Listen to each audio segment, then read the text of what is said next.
मध्य प्रदेश के ग्वालियर में भूकंप के झटके महसूस किए गए। रिएक्टर स्केल पर तीव्रता 4 मापी गई। सुबह करीब 10:30 बजे भूकंप के झटके महसूस किए गए। जैसे ही लोगों ने धरती में कंपन महसूस किया, एहतियातन लोग घरों से बाहर निकल आए। भूकंप की आहट से ही दहशत फैल गई और लोग घरों से बाहर निकल आए। पूरे जिले में अफरा तफरी का माहौल रहा। भूकंप का डर लोगों को इस कदर रहा कि घंटों तक लोग अपने घरों में वापस ही नहीं गए। ग्वालियर से 28 किलोमीटर दूर दक्षिण पूर्व इलाके में भूकंप का केंद्र बताया जा रहा है। आपको बता दें कि धरती लगातार डोल रही है और हर रोज दुनिया की कई जगहों पर भूकंप आ रहा है। पिछले दिनों तुर्की में भी बड़ा भूकंप आया था, जिससे अच्छी खासी तबाही हुई। वहीं पिछले दिनों दिल्ली एनसीआर में भी भूकंप के तेज झटके महसूस किए गए, जिसकी तीव्रता 4.6 मापी गई। हालांकि इससे नुकसान नहीं हुआ, ये गनीमत है, लेकिन लोग घरों से बाहर निकल आए थे।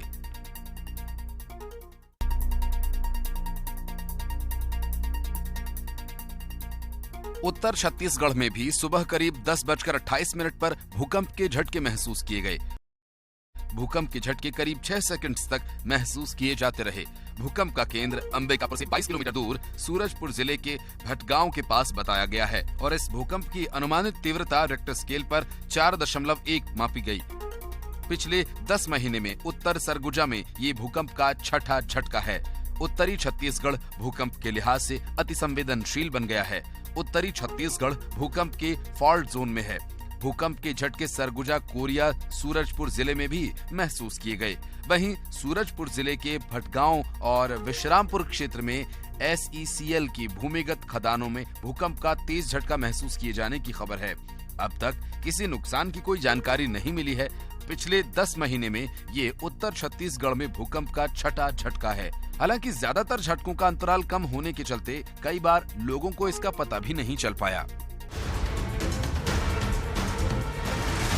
क्या कोरोना फिर लौट आया है? ये एक बड़ा सवाल है। देश भर में एक बार फिर से कोरोना के आंकड़े तेजी से बढ़ रहे हैं। पिछले कई दिनों से आंकड़े 1000 के पार पहुंच गए।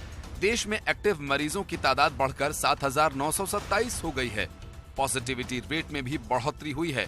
मध्य प्रदेश में भी बुधवार को एक बार फिर कोरोना के 365 सैंपल्स की जांच में 15 मरीज मिले हैं। चिंता की बात यह है कि संक्रमण दर 4% तक पहुंच गई है। नए मरीजों में 8 भोपाल, 4 इंदौर, 2 अलीराजपुर और 1 जबलपुर का है।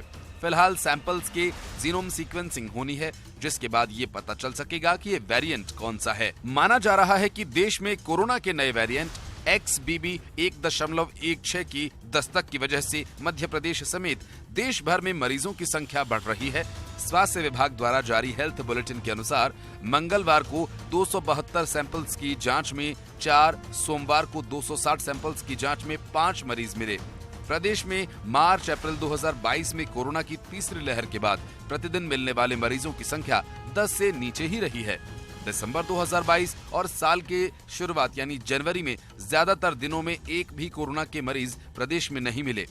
फरवरी में एक दिन में सबसे ज्यादा मामले 8 सामने आए थे।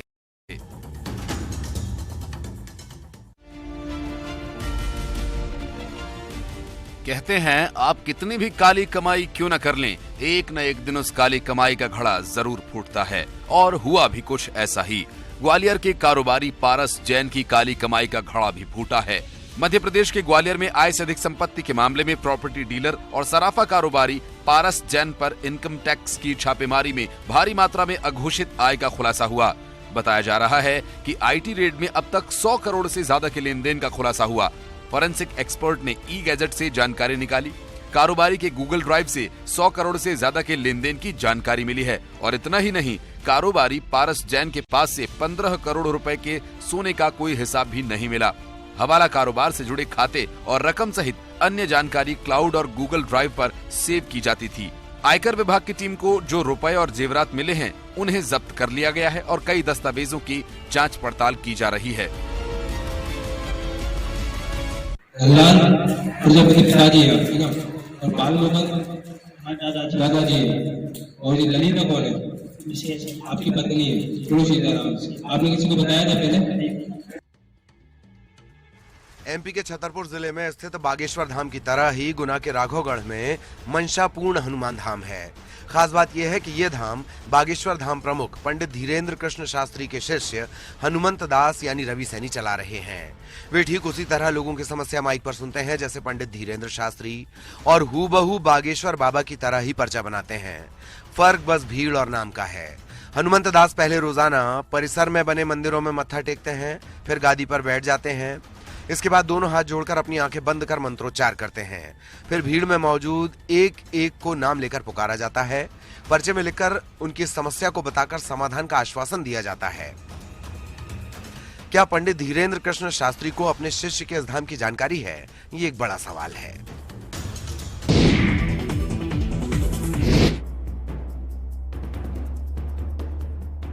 ग्वालियर में इन दिनों बदमाशों का आतंक है। बदमाश इतने बेखौफ हो गए हैं कि छोटी छोटी बातों पर अंधाधुंध फायरिंग कर देते हैं। ताजा मामला भी फायरिंग से जुड़ा है, जहां हजीरा थाना इलाके में कोचिंग सेंटर के बाहर बदमाशों का आतंक दिखा। बदमाशों का कोचिंग संचालक के साथ बैच के समय को लेकर विवाद हुआ। इसके बाद कार और बाइक सवार बदमाशों ने अंधाधुंध फायरिंग कर दी। वहीं फायरिंग की तस्वीर सीसीटीवी कैमरे में कैद हो गई है। तस्वीरों में आप देख सकते हैं कि किस तरह बदमाश कार से फायरिंग कर रहे हैं। फायरिंग के बाद कट्टा लहराते हुए बदमाश फरार हो गए। फायरिंग की घटना से यहां मौजूद छात्रों में दहशत देखी गई। लोग इधर उधर भागने लगे। अब कोचिंग संचालक ने आरोपियों के खिलाफ मामला दर्ज करवाया है। इसके बाद पुलिस ने मामला दर्ज कर सीसीटीवी के आधार पर आरोपियों की तलाश शुरू कर दी है।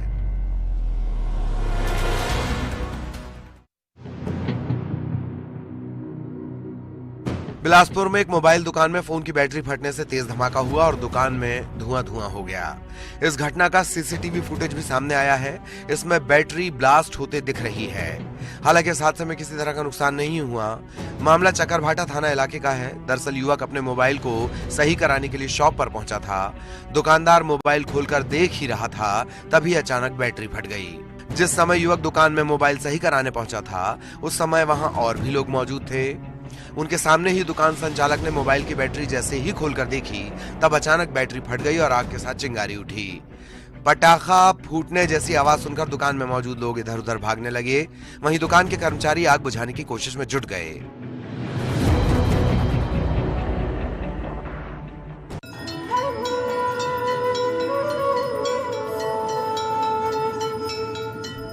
इन दिनों चैत्र नवरात्रि के व्रत रखे जा रहे हैं। नवरात्रि के दिनों में हर दिन देवी के अलग अलग रूपों की पूजा करने का विधान है। माता चंद्रघंटा का स्वरूप साहस, वीरता और निर्भयता का प्रतीक होता है। आज चैत्र नवरात्रि के तीसरे दिन आज इसी साहस, निर्भयता और वीरता वाली माता की चंद्रघंटा स्वरूप की पूजा हो रही है। कहा जाता है कि उनका शरीर स्वर्ण की तरह चमकीला है और मस्तक पर घंटे के आकार का अर्धचंद्र बना है। उनके 10 हाथ हैं। हाथों में वे त्रिशूल, तलवार, खड्ग और गदा आदि शस्त्र धारण करती है। बाघ की सवारी करती है। आज तीसरे दिन माँ के इसी स्वरूप की पूजा हुई है। मैयर के त्रिकूट पर्वत पर विराजी माँ मैयर का चंद्रघंटा स्वरूप में श्रृंगार किया गया और भव्य आरती हुई। माता की आरती के लिए हजारों भक्त मौजूद रहे। माता के दर्शन को भक्तों की भारी भीड़ भी उमड़ रही है। सुरक्षा के मद्देनजर जगह जगह पुलिस बल तैनात किए गए हैं और स्वास्थ्य विभाग की टीम भी तैनात की गई है।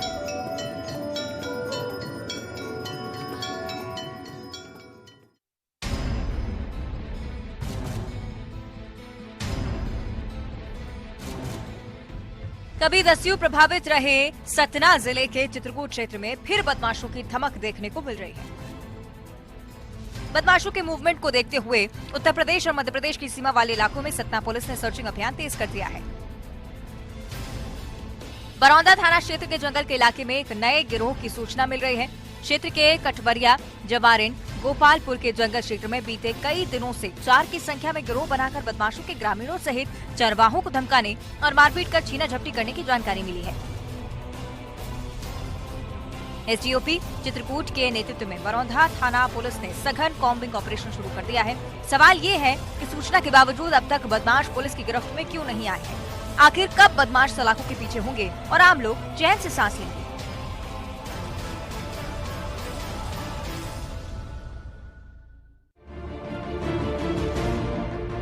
छत्तीसगढ़ में हाथियों का उत्पात लगातार जारी है। कोरबा के कटगोरा वन मंडल क्षेत्र में हाथियों ने दस्तक दे दी है। हाथियों ने 3 मकान तबाह कर दिए हैं, जबकि पशुओं को भी पैरों के नीचे रौंद डाला है। बताया जा रहा है कि केंद्रीय रेंज के कापा नवापारा में अचानक हाथी पहुंचे और कहर बरपाना शुरू कर दिया, जिससे लोगों में अफरा तफरी मच गई।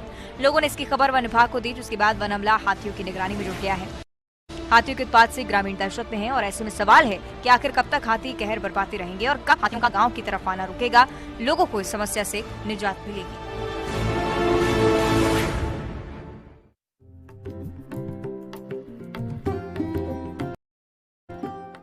टमाटर की खेती से 7 करोड़ रुपए की आमदनी, लोगों को शायद इस बात पर भरोसा न हो, लेकिन हटा के किसान मधुसूदन धाकड़ ने ये कमाल कर दिखाया है। टमाटर की खेती में इन्होंने ऐसी सफलता हासिल की है कि लोग इन्हें टमाटर किंग के नाम से जानने लगे हैं। टमाटर किंग ने सिर्फ 8वीं तक पढ़ाई की है, लेकिन खेती में इनका कोई जोड़ नहीं है। इन्होंने परंपरागत खेती को छोड़ हॉर्टिकल्चर अपनाया। कम पढ़े लिखे होने से शुरुआती दौर में कठिनाइयों का सामना करना पड़ा। फसल को बेचने की समस्या आई, लेकिन मधुसूदन धाकड़ ने हार नहीं मानी और करीब 15 साल पहले 20 एकड़ से शुरू हुआ सफर 180 एकड़ तक जा पहुंचा है। मधुसूदन धाकड़ 70 एकड़ में टमाटर की खेती कर रहे हैं। इसके अलावा मिर्च, शिमला मिर्च जैसी फसल भी लगा रहे हैं।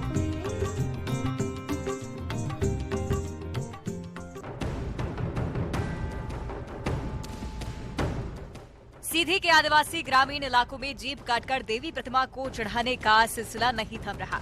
ऐसा ही नजारा सिहाबल विधानसभा क्षेत्र के बिठौली गांव में देखने को मिला। यहां मंदिर में अनिल बसंत नाम के एक युवक ने परिवार वालों के सामने ही अपनी जीप काटकर देवी प्रतिमा को समर्पित कर दी और युवक मंदिर में देवी प्रतिमा के सामने पड़ा रहा। ग्रामीणों ने देवी मंदिर में पूजा अर्चना भी शुरू की। बताया जा रहा है कि युवक परिवार के साथ मंदिर में पूजा करने के लिए गया था और उसकी मन्नत पूरी हो गई थी। ऐसे में देवी मां को प्रसन्न करने के लिए उसने अपनी जीभ काटकर अर्पित कर दी। इस घटना की सूचना के बाद स्वास्थ्य अमला सहित पुलिस भी अलर्ट हुई, मौके पर पहुंची। युवक की पत्नी उर्मिला बसंत ने बताया है कि उसके पति ने मन्नत मांगी थी, पोकलेन मशीन चलाना सीख जाने पर देवी मां को अपनी जीभ चढ़ाएगा। युवक की पत्नी और ग्रामीणों का दावा है कि युवक की जीभ वापस आ जाएगी।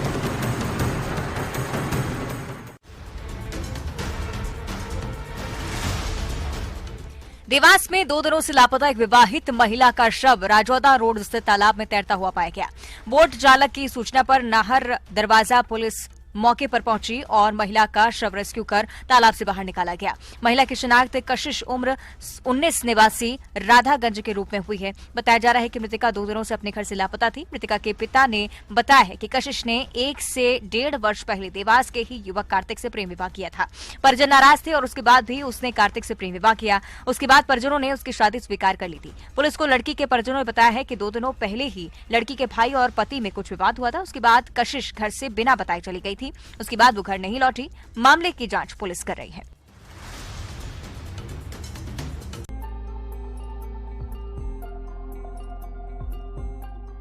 गर्मी बढ़ती जा रही है और इसी के साथ जंगल में खाने पीने की कमी हो रही है, जिसके चलते जानवर जंगल छोड़कर रिहायशी इलाकों की तरफ तेजी से आ रहे हैं। साथ ही इंसान और जानवर में टकराहट भी बढ़ती जा रही है। इस बार गरियाबंद में आतंक की दहशत हुई है। एक तेंदुआ जंगल छोड़कर गांव में आ गया और उसने मवेशियों को अपना शिकार बनाना शुरू कर दिया। 10 से ज्यादा गांवों में तेंदुए का आतंक बढ़ता जा रहा है।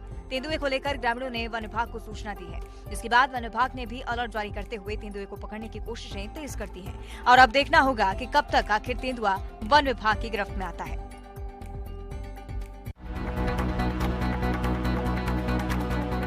सिवनी जिले में धान की दराई के दौरान गिरी दीवार में 2 मजदूर दब गए। घटना करीब 12 बजे की है। पंडोल थाना इलाके के अलोनिया के पास नारायणगंज में राइस मिल की दीवार गिर गई। इसके चलते राइस मिल के अंदर काम कर रहे 2 मजदूर दब गए। हादसे के बाद एक मजदूर का शव निकाल लिया गया है। हादसे के बाद स्थानीय लोगों ने घटना की जानकारी पंडोल पुलिस को दी। इसके बाद मौके पर पहुंची पुलिस ने 2 मजदूरों के शव जेसीबी मशीन की मदद से बाहर निकाले। हादसा कैसे हुआ, आखिर दीवार कैसे गिर गई, किनकी लापरवाही थी, ये बड़े सवाल हैं। जो 2 मौतें हुई हैं उनका जिम्मेदार कौन है? पुलिस अब घटना की जांच में जुटी हुई है।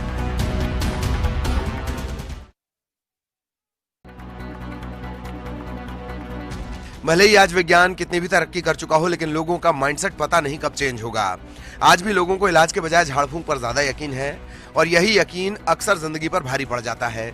ऐसा ही कुछ देखने को मिला छत्तीसगढ़ के कोरबा में। यहाँ एक व्यक्ति को इलाज में लापरवाही बरतना महंगा पड़ गया। संक्रमण फैलने के चलते उसके पैर को अब काटने की नौबत आ रही है। दरअसल चाकामार गांव का एक शख्स अस्पताल में इलाज कराने के बजाय बैगा से झाड़ फूंक करवाता रहा। इसके चलते संक्रमण बुरी तरह फैल गया। अब स्थिति ये है कि पैर काटने की नौबत आ गई।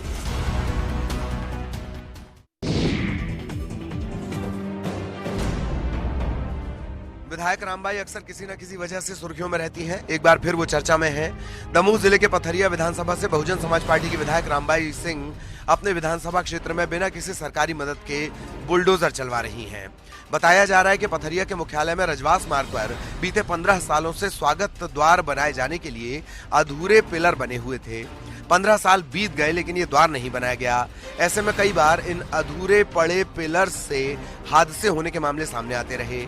इससे लेकर इलाके के लोगों ने कई बार शिकायत की लेकिन सुनने वाला कोई नहीं। वहीं जब रामबाई को दौरे के दौरान लोगों ने जानकारी दी कि पिछले दिनों पिलर से टकराकर एक बाइक सवार घायल हो गया था तो उन्होंने नाराजगी जाहिर की। इसके बाद उन्होंने जेसीबी मशीन बुलवाकर खुद ही अधूरे पड़े पिलर का अतिक्रमण हटवा दिया। इस कार्रवाई के दौरान कोई भी शासकीय कर्मचारी अधिकारी मौके पर नहीं था।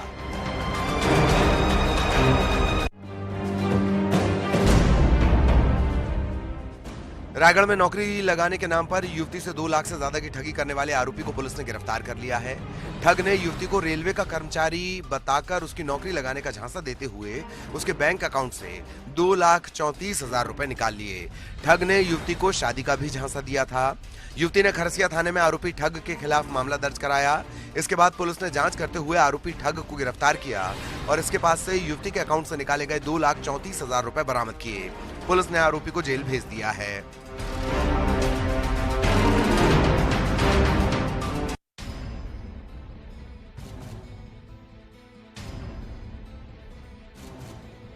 बलौदा बाजार में नशेड़ियों के हौसले बुलंद हैं। धारदार हथियार से सरकारी कर्मचारियों पर हमला किया जा रहा है। ताजा मामला सर्व शिक्षा अभियान कार्यालय का है, जहां पर नशेड़ी ने कर्मचारी पर हमला कर दिया। बताया जा रहा है कि सरकारी दफ्तर में शराबी धारदार हथियार लेकर घुसा था और पैसे की मांग कर रहा था। मामले की जानकारी कर्मचारियों ने पुलिस को दी, लेकिन पुलिस के आने से पहले ही आरोपी नशेड़ी फरार हो गया।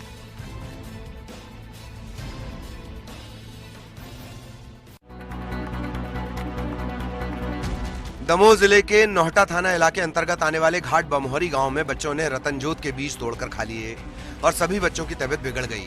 बीमार बच्चों के परिजनों ने बताया कि सभी बच्चे स्कूल के पास खेल रहे थे और खेलते समय स्कूल के पास ही लगे रतनजोत के बीज तोड़कर बच्चों ने खाए। घर आने के बाद अचानक बच्चों की तबीयत बिगड़ गई और एक के बाद एक सभी बच्चे बीमार हो गए। इन्हें 108 वाहन की मदद से जिला अस्पताल ले जाया गया। यहाँ पर सभी बच्चों का इलाज जारी है।